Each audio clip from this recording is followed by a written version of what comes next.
Seniai supratau, kad rinka nemoka už drąsą didinant pozicijos dydį. Ji moka už tai, kad esi teisus ir sugebi išlikti teisus. Dauguma žmonių ateina į rinką plačiai mostuodami, pilni pasitikėjimo, manydami, kad didelis sandoriai atneša didelius pinigus. Bet pasakyk man, kaip dažnai tas pasitikėjimas išlieka, kai rinka apsisuka prieš juos. Rinka moka pažeminti kiekvieną, kuris bando ją priversti paklusti. Maži sandoriai nuima emocinį spaudimą. Šią tiesą man teko išmokti sunkiuoju būdu per daugelį metų. Kai tavo pozicija per didelė, kiekvienas kainos judesys atrodo asmeniškas. Tu nustoji skaityti grafiką ir pradedi ginti savo nuomonę. Rinkai tavo nuomonė nerūpi. Ir niekada nerūpėjo. Ar pastebėjai, kaip nurimsta tavo mąstymas, kai rizika yra pakankamai maža, kad galėtum ramiai kvėpuoti? Kukli pozicija leidžia stebėti, o ne reaguoti. Gali žiūrėti, kaip juda kaina, nesusigūždamas ir nereikalaudamas, kad kiekviena žvakė judėtų tavo naudai. Ta ramybė nėra prabanga. Tai įrankis. Aiškus mąstymas atsiranda tik tada, kai baimė nutyla. O baimė dažniausiai ateina tada, kai per anksti prekiauji per dideliu dydžiu. Keista, ar ne, kaip traderiai kaltina psichologiją, nors didžioji dalis jų streso kyla tiesiai iš pozicijos dydžio. Kai spaudimas mažas, gali daryti tai, ką traderis ir turi daryti. Laukti. Leisti modeliams susiformuoti. Leisti trendams pasitvirtinti. Leisti rinkai parodyti savo kortas. Maži sandoriai leidžia tau klysti be didelės bausmės. Jie išlaiko tave lankstų. Kai tampi lankstus, tampi pavojingas. Gerąja prasme. Mačiau žmonių su puikiomis idėjomis, kurie pralaimėjo vien todėl, kad jų nervai pasidavė anksčiau nei grafikas. Maža pozicija pašalina nervus iš lygties. Jis saugo tave nuo vidurkinimo žemyn iš užsispyrimo arba nuo išėjimo iš gerų sandorių vien dėl baimės. Argi nėra logiška, kad geriausi sprendimai priimami tada, kai niekas neverčia tavo rankos? Treidinimas nėra apie jaudulį. Jis yra apie kontrolę. Rizikos kontrolę. Emocijų kontrolę. Laiko pasirinkimo kontrolę. Maži sandoriai padeda tą kontrolę išlaikyti. Jie leidžia tavo pasitikėjimui augti natūraliai, remiantis teisingais sprendimais, o ne laimingais išsisukimais. Kai protas stabilus, rinka tampa aiškesnė. Trendą lengviau sekti. Pamokas lengviau įsisavinti. Tu pradedi pastebėti grafike dalykus, kurie anksčiau buvo nematomi. Subtilę stiprybę ir silpnumą, kurie atsiskleidžia tik tada, kai nesi emociškai įsitraukęs, kai tiesiog stebi ir lauki. Klaidingi sandoriai turi būti nebrangus, nes klaidos yra šio verslo dalis, nori tu to ar ne.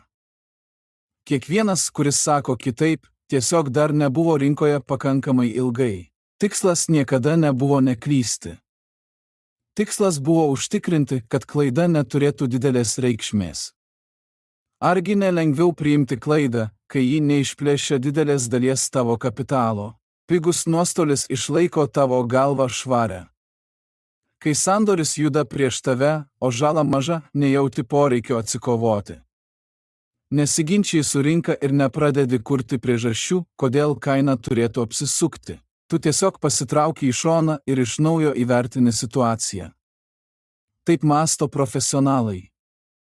Jiems nereikia būti teisiems šiandien. Jiems reikia išlikti mokiems rytoj. Paklausk savęs, kiek blogų sprendimų priėmei po to, kai bandei susigrąžinti vieną per didelį nuostolį.